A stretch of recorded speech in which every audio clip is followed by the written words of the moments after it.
Merci d'être avec nous sur la télé Futur Média. Mesdames, Messieurs, bonsoir et bienvenue dans ce journal. Avec moi sur ce plateau, Léa Soukenendiaï. Bonsoir Léa. Bonsoir Ibrahima, Madame, Monsieur, bonsoir. Voici les titres de cette édition. Un homme sénégalais arrêté par la police des Parcelles Assainies avec des coupures de faux billets de banque d'une valeur d'1 milliard de francs CFA. L'homme détenait également de la drogue dure. À l'université Cheikh Anta Diop, l'érection de chapiteaux pour accueillir les étudiants en première et deuxième année suscite polémique. Étudiants et enseignants estiment que les chapiteaux ne favorisent pas de bonnes conditions d'études. Accéder à un toit, une équation à multiples inconnus au Sénégal. Nombreux sont les fonctionnaires qui partent à la retraite sans disposer de maison. Un salon international sur l'habitat en Afrique s'est ouvert à Dakar pour tenter de remédier à cette situation. Sur l'international accord de non-agression entre la Mauritanie et Al-Qaïda au Maghreb islamique, Nouakchott aurait versé 10 à 20 millions d'euros à AQMI pour que l'organisation terroriste s'engage à ne pas commettre d'attentats en sol mauritanien. Voilà pour le sommaire. Le développement, c'est tout de suite.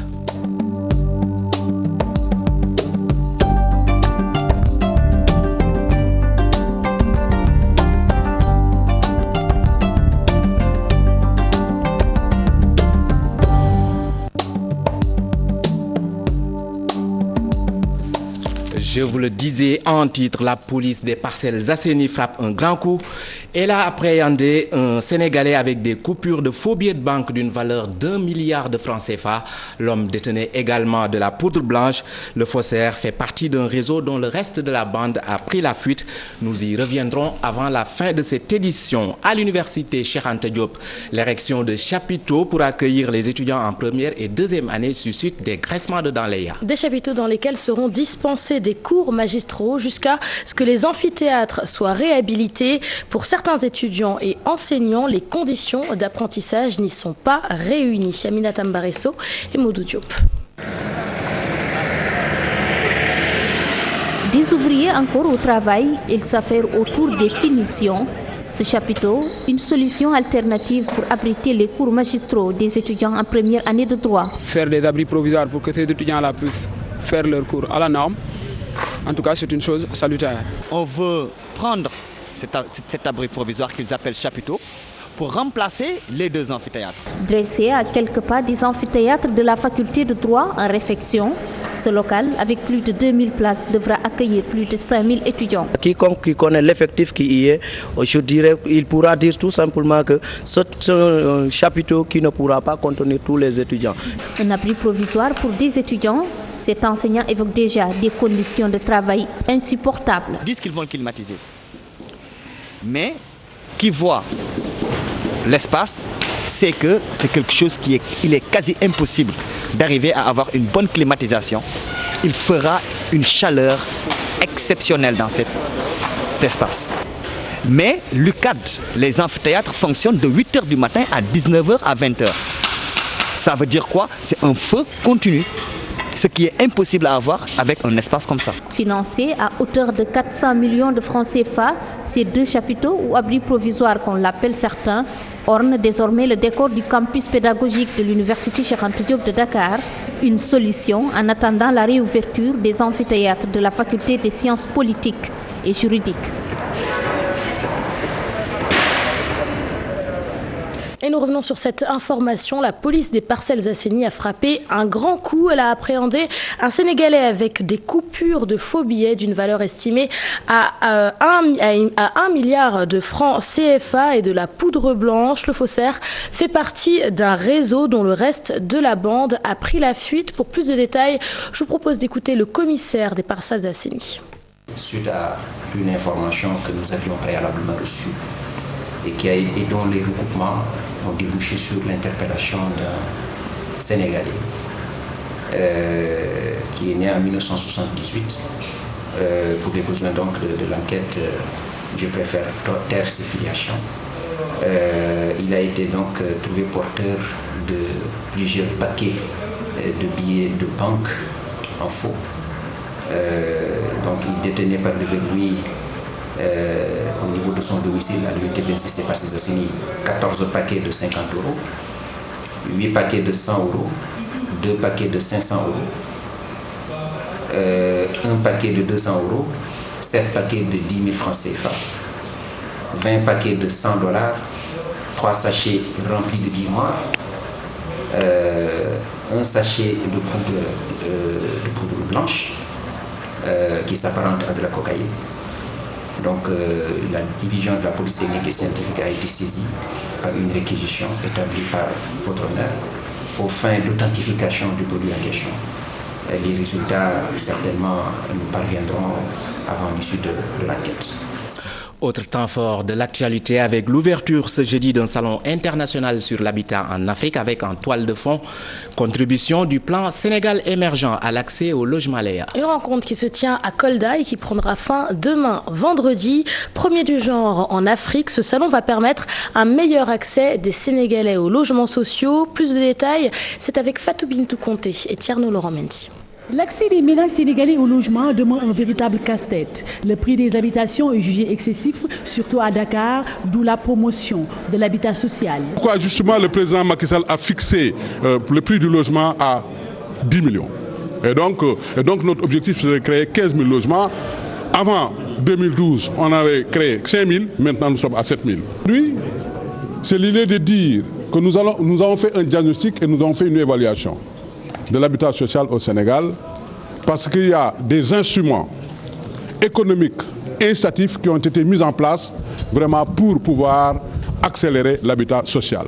Tant le gouvernement du Sénégal a mis sur pied un vaste programme de logements sociaux afin d'aider les Sénégalais à accéder à un toit, mais aussi un certain nombre de mesures visant à réduire les coûts du logement. Le gouvernement a déjà engagé un vaste programme de réalisation de logements sociaux accompagné d'importantes mesures relatives notamment à l'agrément des promoteurs immobiliers privés, au plan décennal de lutte contre les inondations, à l'aménagement de pôles urbains, à la baisse de la fiscalité sur les transactions immobilières. À cet effet, un salon international de l'habitat, la première du genre, a été organisé à Dakar dans l'objectif d'aider les Sénégalais à obtenir un toit. Visiter les stands, ça leur permettra de connaître les coûts de l'habitat social pour chaque promoteur privé. Ils auront l'occasion aussi de voir une diversité d'habitats sociaux qui leur permettra de faire un choix optimal. Voilà le problème.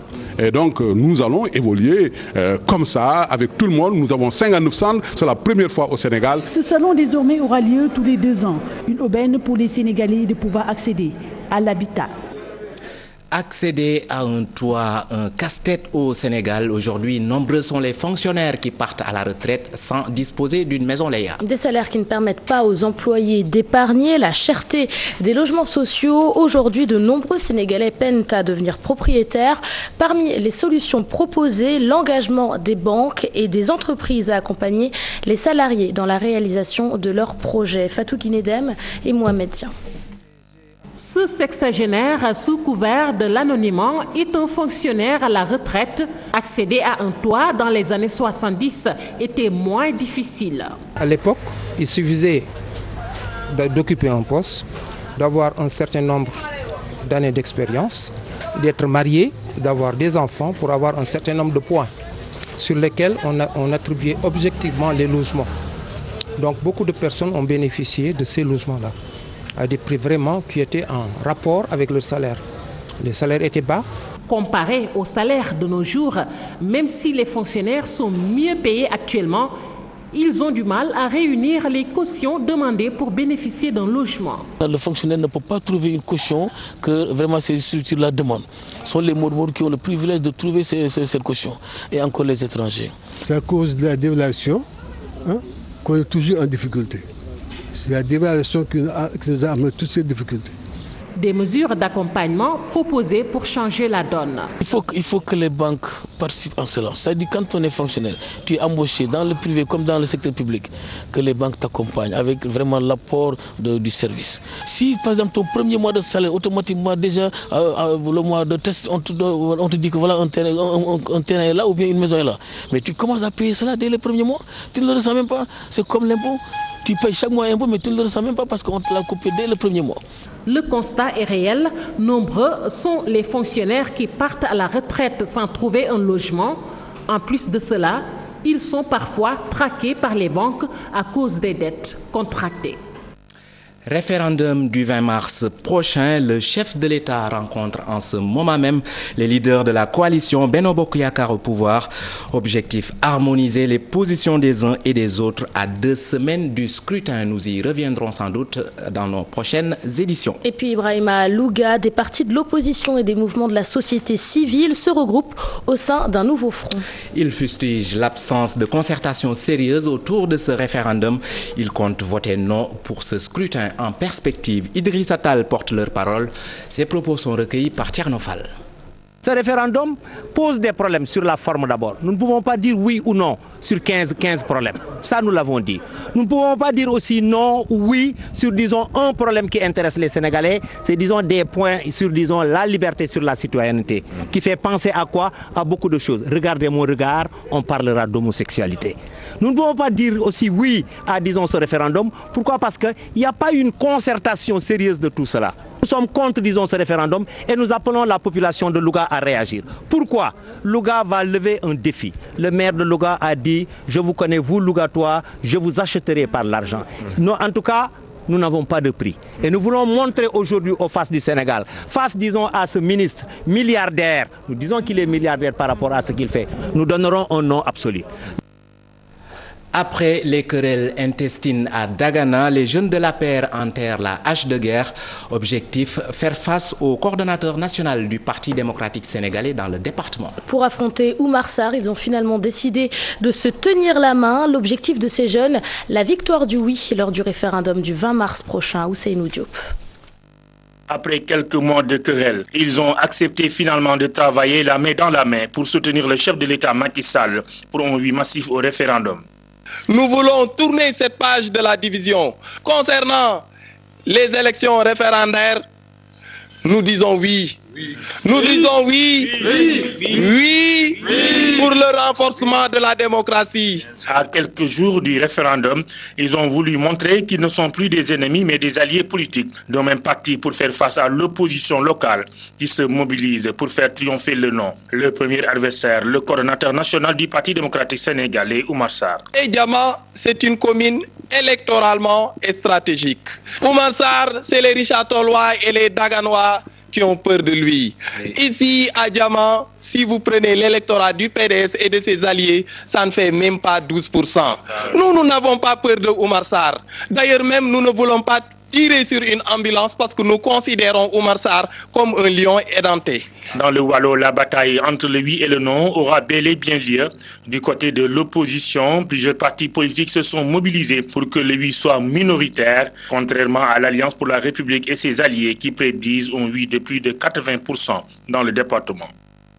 Après le meurtre de Cheikh Tidiane Diol jeudi au Brésil, le chef de la diplomatie sénégalaise Leya veut que justice soit rendue. D'après le ministre des Affaires étrangères, toutes les dispositions sont prises pour que cette affaire soit éclaircie. Mankeur Ndiaye dit avoir rencontré le père de la victime. Écoutons-le. Ses propos sont recueillis par Mame Biram Diouf. Son père a été reçu au ministère des Affaires étrangères. Nous avons pris toutes les dispositions pour le rapatriement du corps. La société où il travaille au Brésil s'est engagée à payer tous les frais liés au rapatriement du corps. Donc c'est un dossier que nous suivons très près. L'enquête se poursuit et l'ambassade suit de très près la question. C'est des situations contre lesquelles le Sénégal ne peut rien faire.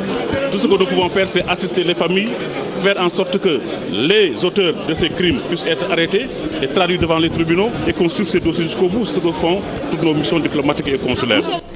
Et puis nous restons avec le ministre des Affaires étrangères. Le Sénégal au Conseil de sécurité des Nations Unies en tant que membre permanent. Mankeur Ndiaye s'engage à défendre les initiatives prises. Je vous propose de l'écouter toujours au micro de Mame Biram Diouf. Les membres non permanents ont un mandat de 2 ans. Nous avons entamé depuis le mois de janvier notre première année. Notre mandat se terminera, Inch'Allah, le 31 décembre 2017. Mais nous avons déjà voulu développer un certain nombre de thématiques nouvelles au Conseil de sécurité.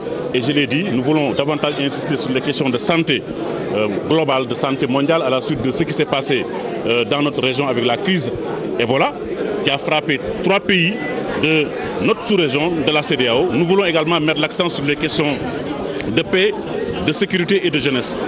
Parce que les jeunes sont victimes des guerres Les jeunes au chômage également constituent une source d'insécurité, d'instabilité pour les États. Donc il faudrait que le Conseil de sécurité puisse examiner ces questions qui sont des questions nouvelles. Mais nous avons voulu surtout mettre l'accent sur une thématique fondamentale qui conditionne la vie. L'eau. Aujourd'hui, l'eau peut être un facteur de paix. L'exemple est donné par les pays limitrophes du fleuve Sénégal, la Mauritanie, la Guinée, le Mali et le Sénégal, qui depuis 1972 ont mis en place l'OMBS, l'Organisation pour la mise en valeur du fleuve Sénégal, pour gérer ensemble ce cours d'eau international, comme vous le savez, prend sa source en Guinée, développer des ouvrages communs comme le barrage de Diama, développer des ouvrages communs comme le barrage hydroélectrique de Manantali, partager toutes les ressources. Nous fermons cette page consacrée à la politique pour parler de ce feu de brousse dans la région de Sédhiou. Le village de Bakoum a échappé à la catastrophe. Le feu s'y est déclaré hier aux environs de 19h30 et n'eût été l'intervention des sapeurs-pompiers et agents des eaux et forêts. Les flammes allaient tout emporter sur leur passage. Les populations accusent des techniciens de surface de la mairie d'avoir provoqué l'incident. Bakary Konté nous fait le point. Les feux de brousse ont encerclé le village de Bakoum, situé à 2 km de la commune de Sédhiou. Les sapeurs-pompiers et le service des eaux et forêts ont maîtrisé le feu après 4 heures d'horloge. Arrivé sur les lieux, nous avons trouvé un violent feu de brousse, menaçant les populations. Nous sommes venus avec le premier secours. Arrivé sur les lieux, on a sécurisé les populations. On a fait évacuer les populations pour plus de sécurité. Le parc de la langue de Barbarie en danger. La brèche de Saint-Louis menace sérieusement l'écosystème. Le directeur des parcs nationaux révèle que de graves menaces pèsent sur le site situé sur la zone côtière. Le colonel Souley Ndiaye déclare tout de même que des dispositions sont prises pour sauver les îlots de reproduction des oiseaux et des tortues marines. Le colonel Souley Ndiaye que je vous propose d'écouter. Vous savez, quand la brèche de Saint-Louis a été ouverte, il y a eu un dysfonctionnement notoire. Les sites de reproduction des tortues et des oiseaux sont très menacés. Les campements touristiques sont partis, on les a relogés vers la pointe sud. C'est Océan Savane, il y avait un autre campement. Et puis maintenant, cette dynamique de la brèche nous permet d'abord d'être confrontés à des difficultés de limite du parc. Parce que vous savez, la langue, elle est dynamique. Et maintenant, avec la présence permanente de l'eau, nos sites de reproduction sont menacés. Donc, nous devons revisiter le plan de gestion et d'aménagement. Mais nous le ferons avec la commune, avec tous les partenaires qui s'investissent, avec la recherche.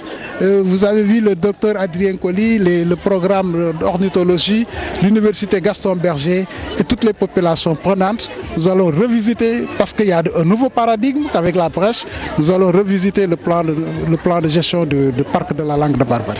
On parle économie avec l'ouverture ce matin à Dakar du premier forum africain du business halal. Objectif, se rapprocher du modèle sud-africain en harmonisant les normes et la certification. Et le Sénégal pourra compter sur le soutien du royaume chérifien. Rabat prêt à accompagner Dakar dans cette dynamique. L'événement est présidé ce matin par le Premier ministre du Sénégal, Mohamed Boun Abdallah Dionne. Maïmouna Ndiaye nous fait l'économie de cette rencontre. Directeurs généraux, ambassadeurs des pays de l'OCI, la diplomatie représentée à ce premier forum africain du business halal, l'ambition du Sénégal, être un acteur gagnant. Un pays comme la République sud-africaine en a fait aujourd'hui un de ses gisements importants de croissance et de création d'emplois.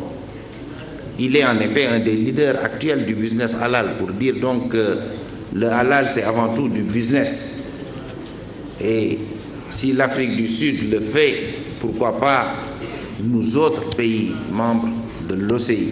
Le succès du business halal passe forcément par les PME, PMI, une vaste réflexion, des échanges commerciaux qui nécessitent des investissements conséquents. C'est l'appui institutionnel, c'est la volonté des institutions, la volonté des gouvernements à s'embarquer dans ce business. Il faut mettre de l'argent dans le business halal, il faut former des gens. Pour une production halal estimée à 16%, l'Afrique de l'Ouest a des efforts à faire.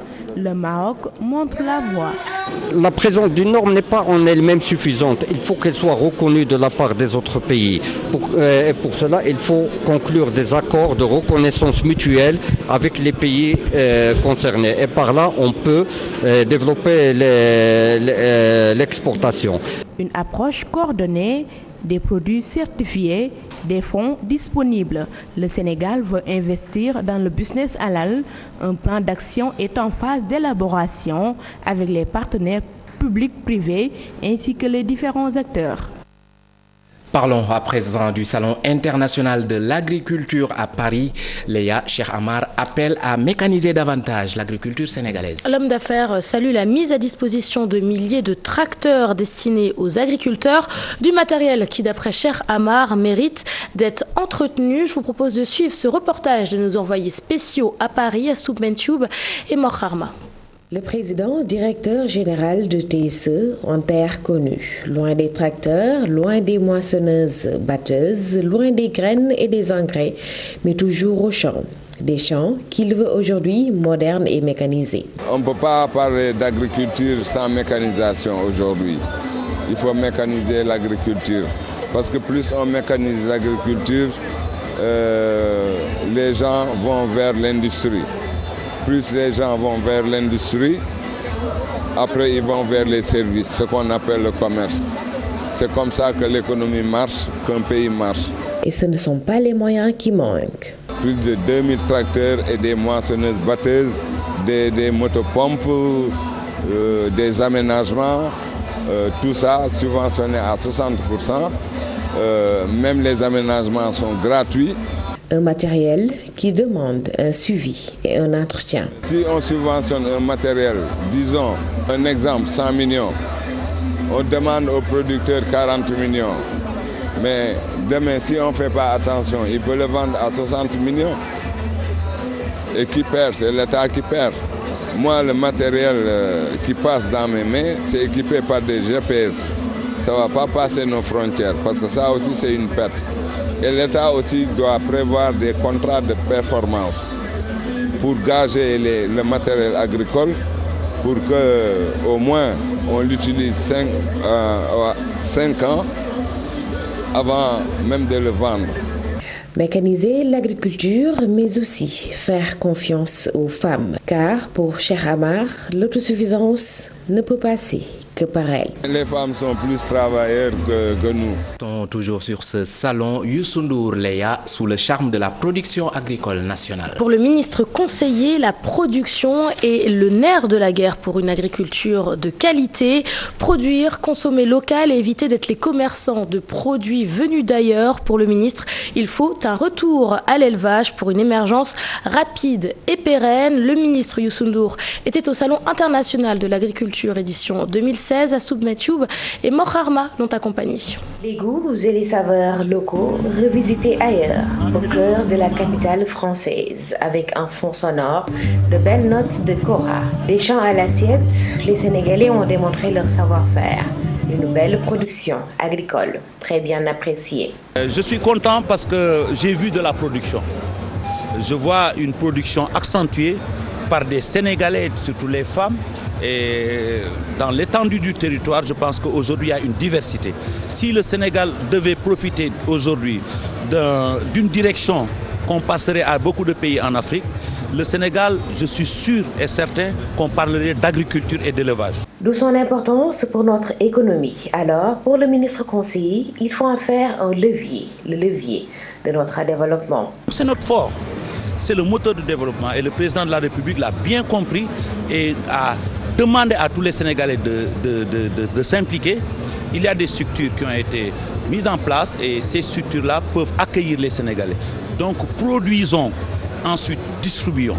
On ne peut pas continuer à distribuer les produits qui nous viennent d'ailleurs seulement et ignorer nos produits au niveau local.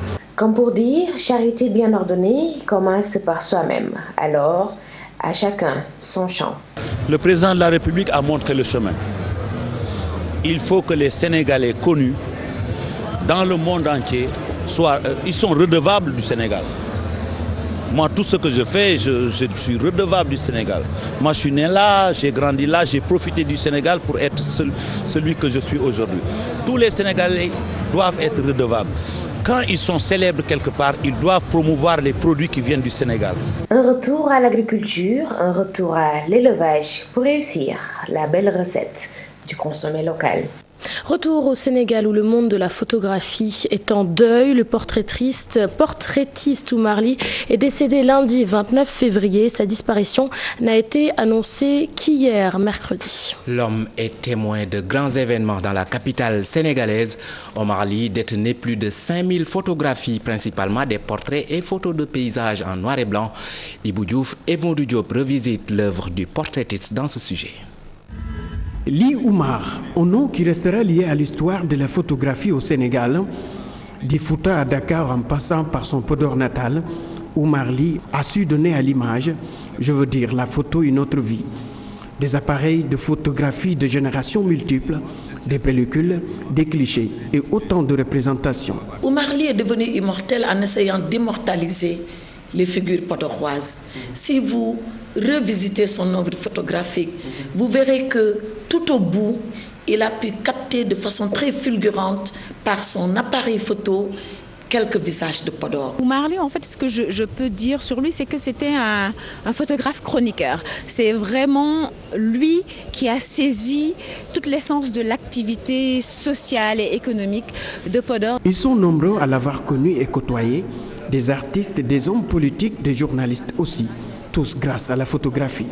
Je lisais hier, à l'occasion d'un des hommages par écrit qui lui a été rendu, que Oumar Ly n'a jamais voulu abandonner son vieil appareil photo pour s'adapter à la modernité. Souvent, il était réquisitionné par l'autorité administrative. Ça a commencé déjà avec les photos des cartes d'identité. Donc, on l'a réquisitionné au début des années 60 pour aller photographier toutes les personnes qui devaient se faire établir des cartes nationales d'identité. Donc, ça lui a permis de faire un tour de cette zone. Oumar Ly laisse dans son héritage un riche album photo, celui qui est resté fidèle à sa manière de faire. Il nous faut perpétuer cette œuvre et faire que les jeunes générations puissent apprendre de ce qu'était la vie sociale à Podor ces 50 dernières années, mais aussi par devoir de mémoire. À ma qualité de maire de Podor, je délibérerai au sein du conseil municipal. Et bien sûr, je vais élargir cette proposition à tout le Sénégal, au ministre de la Culture. Nous pensions avoir un musée Oumar Ly, qui sera un musée dédié à la photographie. À l'image de ses parents et proches, Jean-Claude Toré, père un ami, l'ancien directeur du Centre culturel français, a organisé pour la première fois une exposition des œuvres de Oumar Ly à Dakar. Oumar Ly vide enfin sa pellicule et ses clichés s'estompent, mais son œuvre a bel et bien des traces.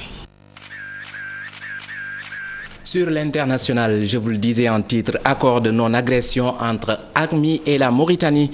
Nouakchott aurait versé une somme allant de 10 à 20 millions d'euros à Al-Qaïda islamique au Maghreb pour que l'organisation s'engage à ne pas commettre d'attentats en sol mauritanien. Adi Atala nous fait le point. Le Pentagone a fait des révélations. Selon le gouvernement américain, des documents authentiques attribués à Osama Ben Laden ont été trouvés. Ils renseignent sur un deal, notamment un accord de non-agression qui était en phase d'être paraphé. Il concerne le gouvernement mauritanien. Dans le dit document, Al-Qaïda au Maghreb islamique s'engageait à ne pas commettre d'attentats en Mauritanie.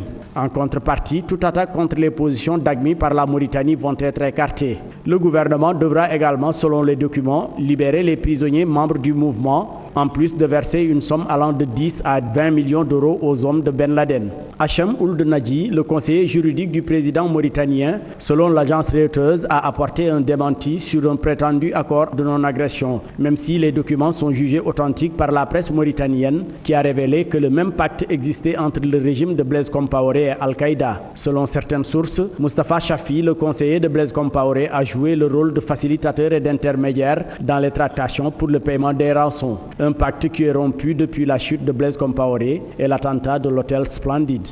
Deuxième tour de la présidentielle. Au Niger, les chances ne sont pas égales entre Hama Amadou et Mamadou Youssoufa, le président sortant. Des tractations seraient en cours pour faire libérer Hama Amadou, cité dans une affaire de trafic d'enfants. Écoutons Souleymane Maïga, c'est l'un de nos confrères au Niger. Il a été joint au téléphone par Adi Atala. comme vous pouvez le constater aisément, les deux candidats pour l'instant ne sont pas sur les mêmes pieds d'égalité. Le président sortant, lui, bat campagne normalement, alors que le challenger Hama Amadou, lui, garde prison. Mais selon les informations que nous avons, d'intenses négociations sont entreprises par la communauté internationale, par les chefs religieux nigériens, pour que Hama Amadou puisse être libéré et battre campagne également. La dernière information que nous avons reçue, c'est que Hama Amadou, le candidat qui est emprisonné, a fait une demande de liberté provisoire, et cette liberté provisoire doit incessamment être traitée par la justice nigérienne. C'est un fait inédit dans le monde entier. C'est la première fois dans le monde entier qu'un président sortant et son challenger vont à des compétitions électorales de ce genre-là. Le président de la République sortant, Issoufou Mamadou, aujourd'hui est en train de se préparer pour battre campagne. La campagne n'est pas encore ouverte pour le second tour. Et Hama Amadou garde prison. Nous espérons que d'ici, en tout cas le démarrage de la campagne électorale, Amadou sera libéré. Selon les informations que nous avons, d'intenses négociations entreprises par des responsables de la communauté internationale, par des chefs religieux nigériens, pour que Hama Amadou puisse être libéré et également battre campagne comme Issoufou Mamadou.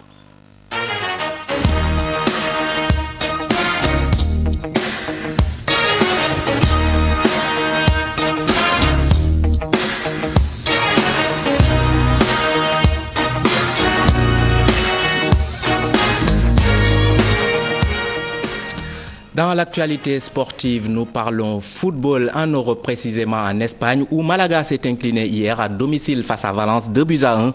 Une défaite due en grande partie à la grosse bourde du gardien Carlos Idriss Kameni juste avant la mi-temps sur un centre sans danger apparemment. Le Camerounais veut assurer en écartant le ballon d'une claquette, mais problème, Kameni rate son geste. Résultat, le ballon entre dans ses propres filets. L'homme était connu comme le chauve qui dirigeait les tirages au sort des compétitions de l'UEFA. Gianni Infantino, de son nom, ex-secrétaire général de l'UEFA, est élu président de la Fédération internationale de football amateur. En dépit de la position de la Confédération africaine de football avec ses 57 fédérations pour un autre candidat, il est élu haut la main en remplacement du Suisse Sepp Blatter. Une des convenues qui suscite interrogations et craintes, nous disent Cheikh Sadibou Diarra et Pape Faragning. Gianni Infantino, 45 ans, est le 9e président de la FIFA. Avec un mandat de 3 ans, l'Italo-Suisse a pour mission, entre autres, de rétablir la confiance dans la FIFA et rallonger le nombre de pays participant à la Coupe du Monde. Une bataille pas facile à gagner. La fédération, à un moment donné, a été gérée par qui? Par des Européens et des Sud-Américains. Et maintenant, si l'Afrique et l'Asie ne peuvent pas le gérer, et en tout cas, ils avaient réuni leur voix, cela pose un problème. Maintenant, excusez-moi le terme, c'est une mafia qui va continuer dans cette fédération-là, qu'on le veuille ou pas. Je crois que donc c'est une question à laquelle, bien sûr, il faudra prendre les cornes et ensuite, maintenant, faire en sorte que les financements de la FIFA, effectivement, puissent gérer plus sereinement et plus sainement. On ne comprend pas aujourd'hui, quand même, qu'en termes de FAP, que le Sénégal puisse avoir la même somme qu'un pays comme la France ou autre pays. Vous savez où je veux dire. Donc c'est cela les corrections apportées par les Vadons. Infantino a été élu au 2e tour avec 115 voix sur 207. Ceci malgré le soutien de la CAF au candidat Cheikh Salman. Le sort de l'Afrique va-t-il en pâtir? Que l'Afrique aujourd'hui ne s'attende pas à récolter des dividendes. Parce qu'Infantino a longtemps vécu quand même dans l'ombre de Blatter et c'est une suite logique. Donc forcément, il y aura en tout cas des répercussions sur le développement du football africain et vous le verrez très prochainement. Si l'Afrique a voulu se pencher du côté de Chamal, c'est parce que simplement, peut-être qu'il s'est retrouvé dans son discours. Il s'est retrouvé également aussi dans son programme. Je pense qu'aujourd'hui, Infantino prendra en compte cela et je pense qu'il jouera sportif. Pour ne pas effectivement dire que l'Afrique n'était pas avec moi. Donc non, je pense que s'il va comme ça risque de paumer pour lui. En moins de 10 ans, Gianni Infantino, l'ancien professeur de droit, a connu une rapide ascension dans les instances de football. L'homme au crâne chauve a cette fois-ci 3 années pour faire passer son programme afin de restaurer la crédibilité de la FIFA. Voilà qui met un terme à cette présente édition. Merci à toi Léa de m'avoir accompagné. C'était avec plaisir Ibrahim. Merci à vous également de nous avoir prêté attention. D'autres informations, le bulletin de 0h.